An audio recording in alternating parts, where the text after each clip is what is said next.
GI tag Bihar के संदर्भ में हम चर्चा करते हैं कि भौगोलिक संकेतक इसको हिंदी में कहा जाता है। इसका जो मुख्यालय है यह मुख्यालय चेन्नई में है। इसमें दो बात आता है कि इसमें अप्लाई जब हम करते हैं तो ऑफलाइन ऑनलाइन, पहले ऑनलाइन इसका वेरिफिकेशन होता है, तब इसका ऑफलाइन में वेरिफिकेशन हो जाने के बाद तब जीआई टैग मिलता है। यह जीआई टैग आपको 10 वर्ष के लिए दिया जाता है। राष्ट्रीय कृषि एवं ग्रामीण बैंक नाबार्ड के सहयोग से यह प्रयास किया जाता है, जिसमें यह 10 वर्ष के लिए आपको ये टैग मिलेगा। बिहार को अब तक कितना और किस किस वस्तु पर जीआई टैग मिला है उसमें देखिए, ये मैं इसे क्रम को लिखा, उत्पाद, वर्ष और रूप। मधुबनी पेंटिंग को सबसे पहले 2006-07 में हैंडीक्राफ्ट के क्षेत्र में मिला था, हैंडीक्राफ्ट के क्षेत्र में मिला था। और हैंडीक्राफ्ट एक ऐसा है, यह विश्व प्रसिद्ध है।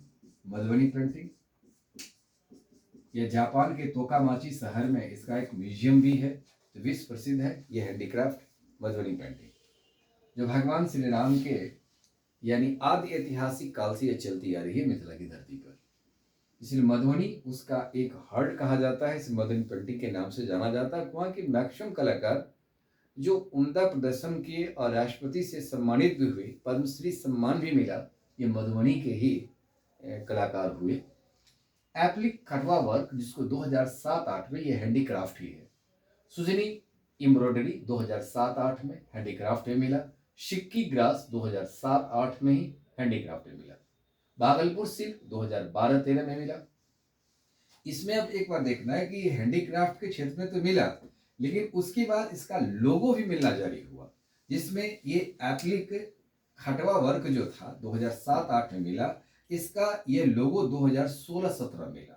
फिर 2016-17 में ही सिक्की कला को भी मिल गया था लोगो, और तीसरा सुजनी कला को भी 2016-17 में मिला। तो ये हैंडीक्राफ्ट में 3 लोगो भी मिला है इसका, ये 3 इसको इधर से जीआई टैग मिला हुआ था।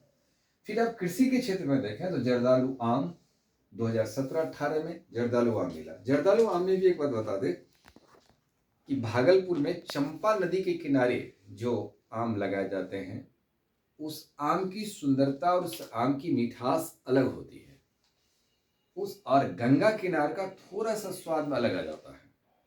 तो दरअसल ये जर्दालू आम विश्व प्रसिद्ध भी है।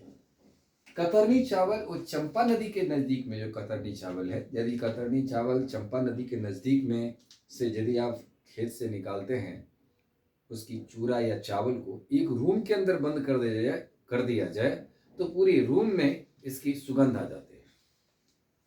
कतरनी चावल 2017-18 में कृषि क्षेत्र में मिला। फिर शाही लीची 2018 में 18-19 में कृषि क्षेत्र में मिला, और सिलाव खाजा 2018-19 में खाद के क्षेत्र में मिला। मंजूसा आर्ट यानी 2 आर्ट को हमें मिला है, एक मधुबनी पेंटिंग और दूसरा मंजूसा आर्ट। मंजूसा आर्ट 2021-22 में हैंडीक्राफ्ट के क्षेत्र में ही मिला। मिथिला मखाना 2022-23 में लंबे विवाद के बाद यह कृषि क्षेत्र में यह मिथिला मखाना मिला। मिथिला विश्व का सबसे अधिक, माने भारत में सबसे अधिक वहीं मिथिला क्षेत्र में उत्पादन किए जाते हैं, और भारत में कुल मखाना उत्पादन का 90% ये मिथिला क्षेत्र में होता है, जो 22-23 में कृषि क्षेत्र में मिला।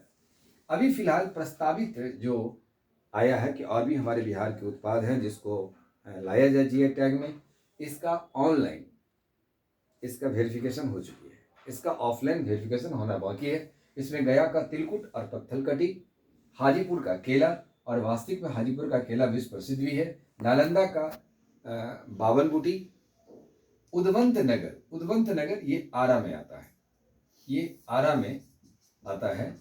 यहाँ खुरमा एक अच्छी मिठाई के रूप में है, तो खुरमा मिठाई को भी यहाँ मिला है। सिलाव के खाजा को भी 2018-19 मिला, और ये मिठाई ये मिठाई है, ये खाद्य पदार्थ के रूप में।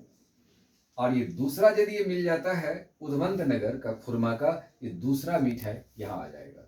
तीसरा मिठाई एक और आने वाला सीतामढ़ी का बालूशाही, जो काफी प्रसिद्ध भी है। इसका ये प्रस्तावित है, ये मिलने वाला है। अब देखना है कि कब यह चेन्नई के मुख्यालय से यह आदेश जारी होती है कि बिहार के इन उत्पादों को मिला। अभी कुल मिला के देखा जाए तो हैंडीक्राफ्ट के क्षेत्र में हम अधिक मात्रा में प्राप्त कर चुके हैं। उसके बाद कृषि उत्पाद के संदर्भ में भी मिला है। फल में एक आम मिला है जो जर्दालू आम भागलपुर का है, और एक फल में केला प्रस्तावित में से आता है, यदि आता है तो दूसरा भी आम ये मिल जाएगा।